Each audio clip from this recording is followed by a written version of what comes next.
Good day, brothers, sisters in Christ. Here with another video and another dream. I believe it's tied to the rapture somehow.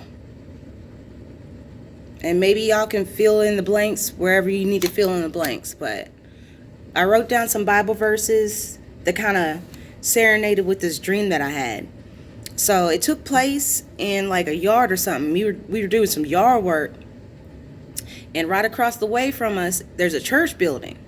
All right, so in the church building, the parking lot's full. It looked like they were about to have some sort of service, like some sort of, I can't even think if it was in the morning or the evening. It was just bright outside and a fairly decent day to where we was outside doing yard work.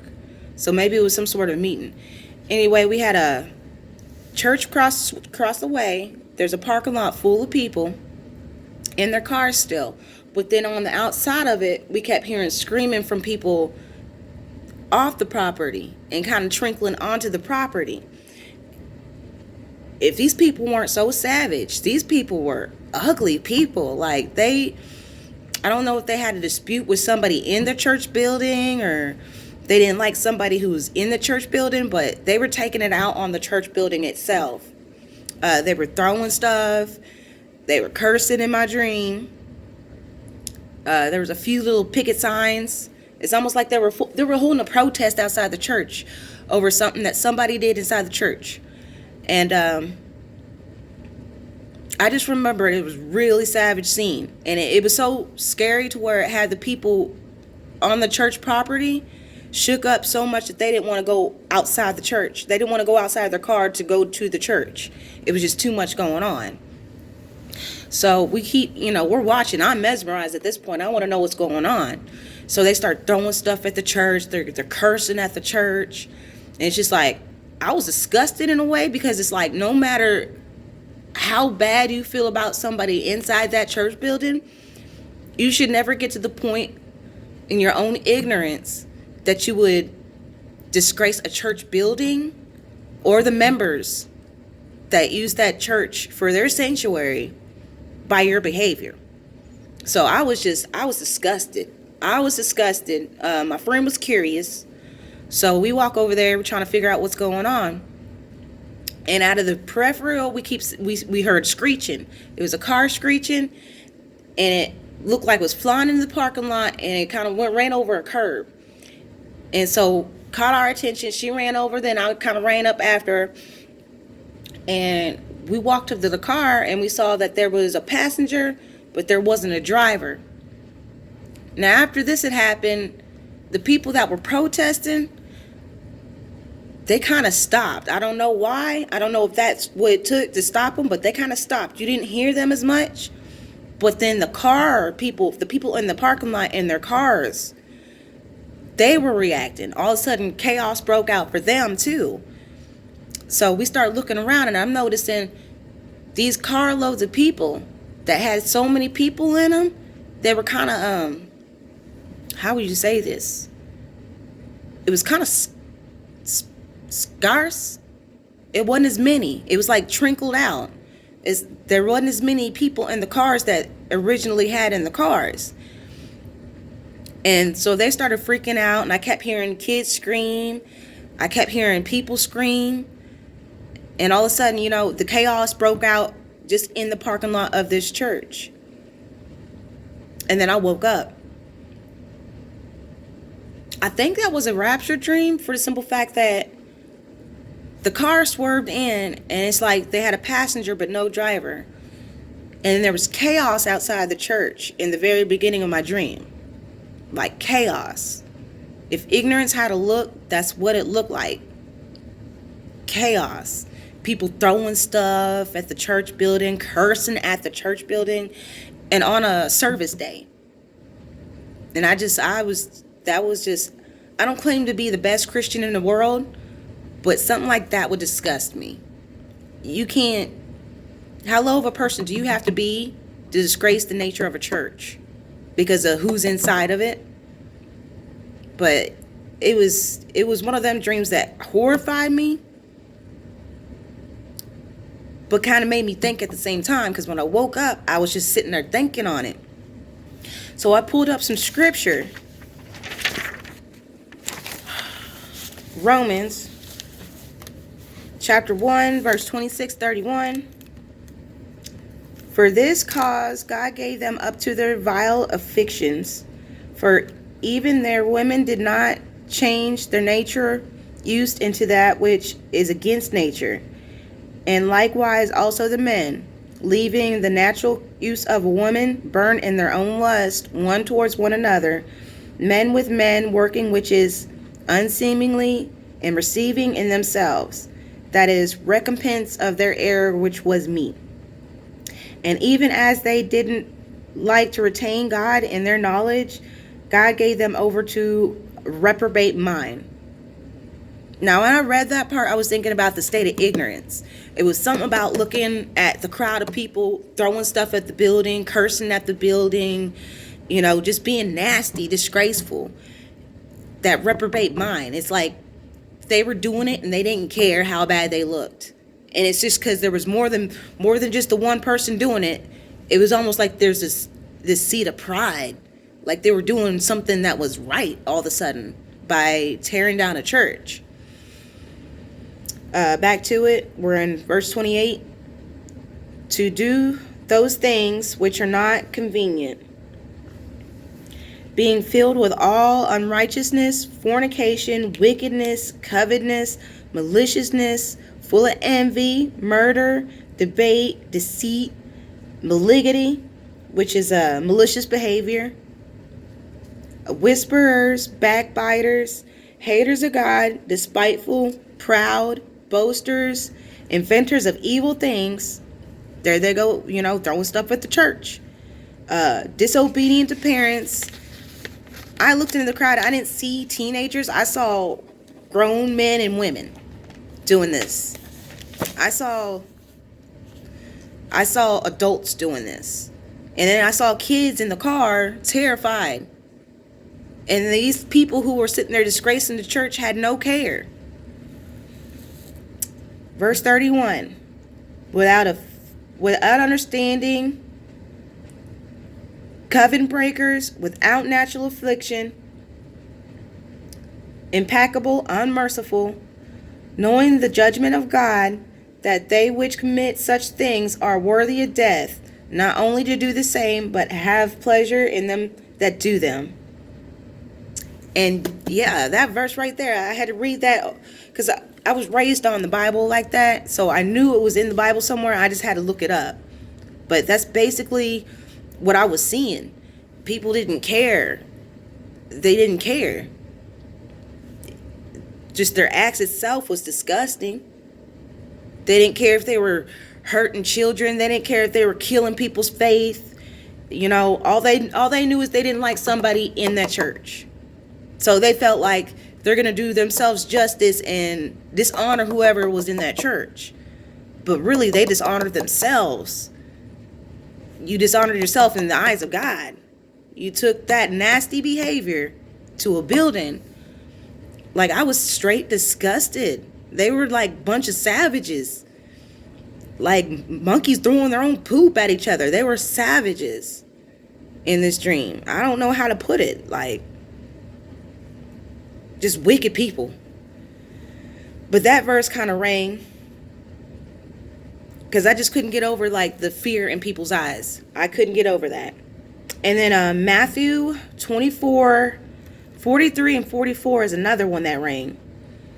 But know this, that if the good man of the house had known in what watch the thief would come, he would have watched and would have not have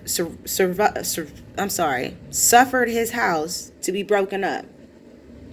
Therefore be ye also ready, for in such an hour as ye think not, the Son of Man cometh. When I woke, like right before I woke up, and we discovered there were people missing, that's when I think, because it was quick. It went from one crowd's rage to another crowd's rage. It went from man's rage to the church folks' rage. And we looked around the parking lot in these cars and they were kind of trickled down. It was scarce. So I think in that moment, when one crowd went silent and the other crowd erupted in chaos, that's when it happened. I think that's when the rapture took place. And that's when that verse right there rang to me, because, like, I mean, it speaks for itself. You never know when God's coming back. We don't know. All we can do is stay ready, pray ourselves ready, lift each other up, and try to be ready for his coming. Because we don't want to be stuck in this world after he leaves us. But what I saw, it petrified me, and it got me thinking. It's just like,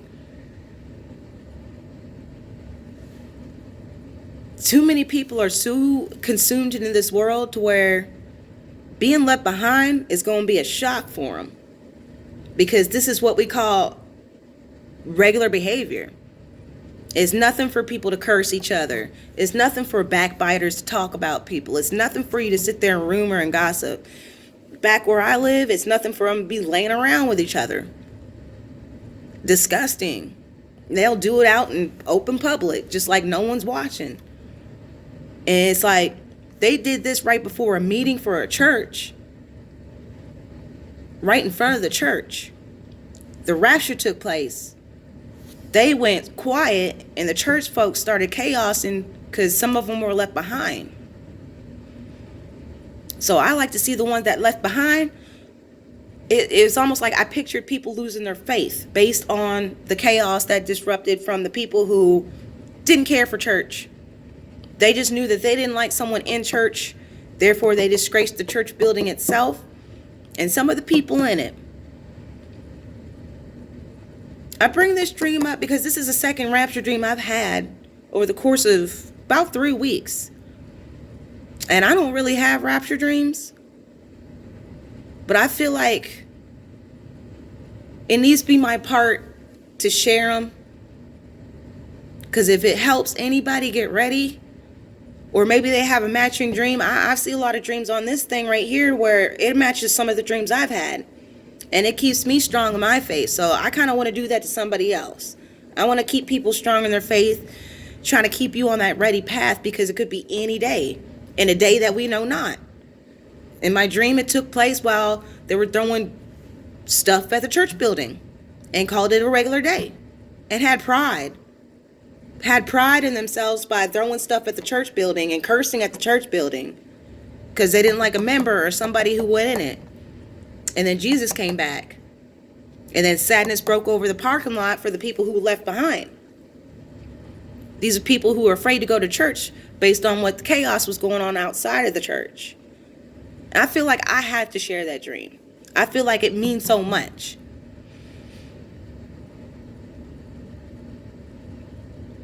Let's keep each other lifted up in prayer. I can't say that I'm ready every single day. I have my bad days too. At the same time, someone really wise told me to never assume that you're all the way there yet, and stay in a state of repentance. And I've started making that a practice. There are so many things. When you do something to somebody, you say you're sorry. When you bump into somebody, I'm sorry. Make a practice of that with God. Make a practice of that with God. You say you're sorry if you're wrong. If you told a little white lie, I'm sorry, Lord, please forgive me. Because in order for him to forgive you, you've got to forgive somebody else. You can't hold on to hate and bitterness. Just do everything you guys can to walk the right walk, because there's too many people making it look easy to walk the wrong way, making it look fun even, making it look regular even. I mean, I can't get over the look of ignorance. Like, if ignorance had a look, it was like they were, I looked at some of these people that were throwing stuff at the building, especially, because I couldn't believe that they would be so brazen, especially in front of their own congregation. You know, the church folks sitting there watching you destroy their building. And it was just like dumb, just dumbed out, dumb. If ignorance had a look, I know what it looks like. And here's another thing to think about.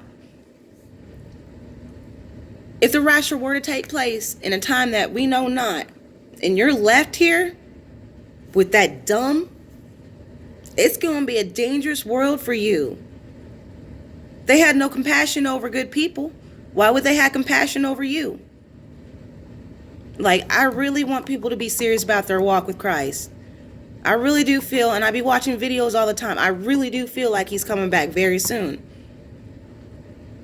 You know, they got signs in the skies now. I think it was Mars and Venus that, no, not Mars and Venus. Saturn and Venus that lined up back to back. Like, things happening to the planets. We're about to have, coming the 21st, I think they said something about the Star of Bethlehem. We're about to be able to see it from where we're at, from Earth. It's about to be to where we can see it. If these aren't clear signs that something's about to take place, I mean, you might be still asleep. Just, you know what I'm saying? If you're woke, stay woke and wake other people up. Little things. Just little things. But wouldn't you rather see them go with you than to stay here and to suffer? There's another verse, and I'm going to leave it alone. I just got worked up because that dream is just, it was potent. I was disgusted. I was scared and disgusted at the same time. I couldn't believe that people could be so savage to take their hate out on a church building, let alone with the church people sitting there watching you do it. And I feel like that dream was given to me for a reason. It's kind of what's happening now in ways. I got it on my tablet. I just got to look for it. All right, so back to Matthew. We're looking at 45 to 51. And if that evil servant shall say in his heart, my Lord delayeth his coming, which I've heard, and shall begin to smite his fellow servants and eat and drink with drunkenness, the Lord of that servant shall come in a day when he looketh not for him, and an hour that he is not aware of, and shall cut him asunder, and appoint him his portion with the hypocrites, that shall be weeping and gnashing of teeth. I believe in every word in the Bible, and I think we should really start taking it seriously. So those who are woke, stay woke, encourage each other. Do the right thing when no one thinks it's right. I told the truth the other day and someone cursed me out for it. I had to tell my manager who wasn't showing up in their uniform. And by the time we went into the work van or whatever to get loaded up, I got cursed out by one of her homies. You know, why would you say that? Why would you call her out when she's not the only one who's doing it, ... And okay, well, she asked me, I gave her an answer, and it was true. I got to show up in my uniform, so why would they show up in like scrubs and make the whole team look bad? But they didn't see it that way. So we are now living in the day and age to where it's good to do evil, and it's looked at as evil to do good. We're in dangerous times. We're what they're calling the last days. Literally, the last days. And I just want as many people who want this to be as ready as possible for it. Like, it's my hope that no one gets left behind. Not even me. I would pray for people to pray over me. You know, it's not easy to be me where I live. But I wake up every day. God gives me a reason to be happy. God gives me things to look forward to, and I got to just keep it moving. I can't die in it. So I'll keep you lifted up in prayer. Pray for each other. Pray for me. I love you. Jesus is coming back. Please be ready.